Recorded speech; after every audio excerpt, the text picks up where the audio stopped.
관세음보살. 누구나 죄를 지을 수 있다사. 죄를 지었습니다.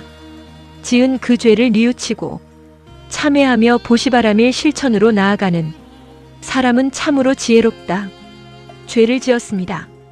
지은 그 죄를 모르거나 알아도 뉘우칠 줄도 모르고 참회할 줄도 모르는 사람은 참으로 어리석다. 자신의 죄업을 소멸케 하는 부처님의 진리의 가르침 공부와 뉘우침의 참회 그리고 보시바라밀 실천만이 왕생극락할 수 있다는 사실을 알아야 할 것이다. 어제에 이어서 불설관무량 수경에서 부처님께서는 말씀하셨습니다. 아나나, 다음에는 대세지보살을 관해야 한다. 보살의 몸 크기는 관세음보살과 같고 둥근 광명의 넓이는 각각 125유순이며 250유순을 비춘다.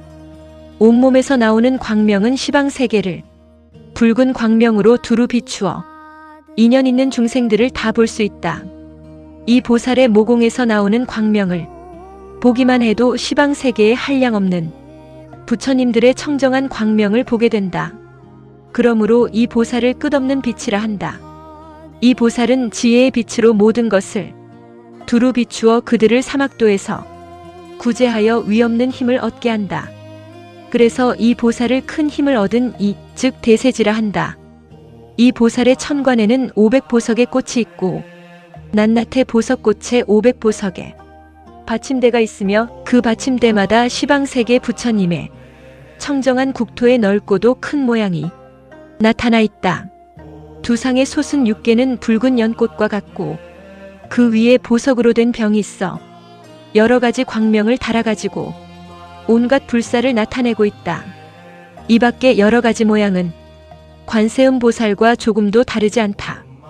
이 보살이 걸어가면 시방세계가 모두 진동하며 진동하는 곳마다 500억 보석의 꽃이 있고 꽃마다 눈부신 장식이 극락세계와 같다. 이 보살이 앉을 때에는 칠보로 된 불국토 아래쪽에 금광 불국토에서 위쪽에 있는 광명왕 불국토에 이르기까지 일시에 진동하느니라. 그 중간에 티끌수와 같이 한량없는 무량수불의 분신과 관세음보살의 분신들, 대세지보살의 분신들이 구름처럼 극락세계에 모여 공중 가득히 연화대에 앉아 미묘한 법문을 설해 괴로워하는 중생들을 구제하는 것이다. 이것이 대세지보살의 육신을 생각하는 11번째 관법이다. 이 보살을 관하는 사람은 무량 아승직업 동안의 생사중죄에서 벗어나 다시는 폐에 들지 않고 항상 부처님들의 청정한 국토에서 논일게 될 것이다. 이 관을 이루게 되면 자비와 지혜를 갖춘 관세음보살과 대세지보살을 보았다고 할 수 있나니라. 이 관법을 수행한 다음에는 자기 자신의 마음에 눈을 떠야 할 것이다. 서방극락 세계에 태어나서 연꽃 속에 가부좌하고 있다. 연꽃이 오물고 피어나는 생각을 해야 한다. 연꽃이 필 때에는 그 속에서 500가지 광채가 나와 내 몸을 비추고 눈이 뜨인다고 생각한다.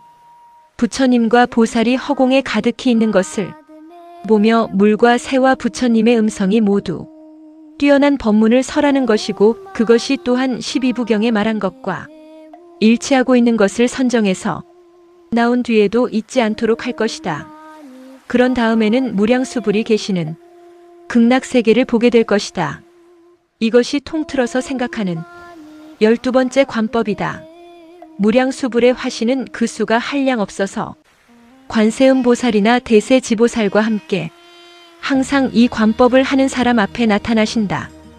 부처님은 계속해서 제자 아난과 위제희 왕비에게 말씀하셨다.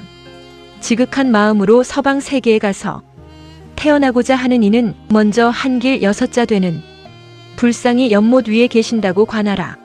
앞에서 말한 바와 같이 무량수불은 몸의 크기가 한량 없으므로 보통 사람의 이해력으로는 미칠 수 없지만 저 열애께서 세운 전생의 원력에 의해 생각하는 사람은 반드시 성취하게 되는 것이다. 부처님의 형상만 생각하여도 한량없는 복을 얻을 것인데 하물며 부처님의 구족한 모양을 관함에 있어서랴. 아미타불은 신통이 자제하여 시방세계의 마음대로 변화하여 놔두신다. 큰 몸이 허공에 가득하기도 하고 한길 6자 되는 작은 몸을 놔두시기도 한다. 화연하는 몸은 모두 진금색이고 둥근 광명 속 화신부처님과 보석의 연꽃은 먼저 말한 그대로다. 관세음보살과 대세지보살은 어디서나 몸 모양이 같으며 머리만 보면 관세음보살이요 대세지보살인 줄 알 것이다. 이 두 보살은 아미타불을 도와 널리 중생 교화를 한다. 이것이 섞어 생각하게 되는 13번째 관법이니라. 상품 상생이란 저 불국토에 태어나고자 하는 중생들이 3가지 마음을 내어 왕생하는 일을 말한다. 무엇을 3가지라 하는가? 첫째, 진실한 마음이고, 둘째, 깊이 믿는 마음이며, 셋째, 회양 발언하는 마음이다. 이 3가지 마음을 갖춘 사람은 반드시 저 불국토에 가서 나게 된다. 또 3가지 중생이 저 불국토에 가서 나게 되는데, 첫째는 자비심으로 산 목숨을 죽이지 않고 모든 계행을 갖춘 사람이고, 둘째는 대승경전을 독송하는 사람이며, 셋째는 불법 승계의 사천이 6가지를 생각하며 보살행을 닦는 사람이다. 이들이 원을 세우고 하루에서 1회까지 이 같은 공덕을 쌓으면 곧 극락세계 왕생하는 것이다. 가서 날 때의 수행자가 용맹스럽게 정진하기 때문에 아미타불은 관세음보살, 대세지보살, 무수한 화신불, 백천 비구들과 한량없는 천인과 함께 칠보로 된 궁전을 가지고 그의 앞에 나타나신다. 관세음보살은 금강대를 가지고 대세지보살과 함께 그의 앞에 가고, 아미타불은 큰 광명을 놓아 수행자의 몸을 비추면서 여러 보살들과 함께 손을 내밀어 영접을 한다. 관세음보살과 대세지보살은 수많은 보살들과 함께 수행자를 칭찬하고 마음을 격려한다. 수행자는 환희에 넘쳐 자신의 몸을 돌아보자 금강대를 타고 아미타불의 뒤를 따라 손가락 한 번 튕기는 사이에 저 불국토에 왕생한다.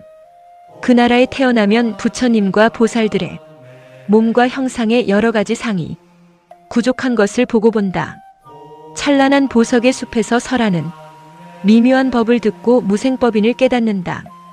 잠깐 사이에 시방세계를 다니면서 여러 부처님을 섬기고 부처님 앞에서 모두 수기를 받고 다시 극락세계로 되돌아와 한량없는 백천다라니문을 얻는다. 이것을 상품 상생자라 하느니라. 내일 이어서 합니다. 나무관세음보살 두 손 모읍니다.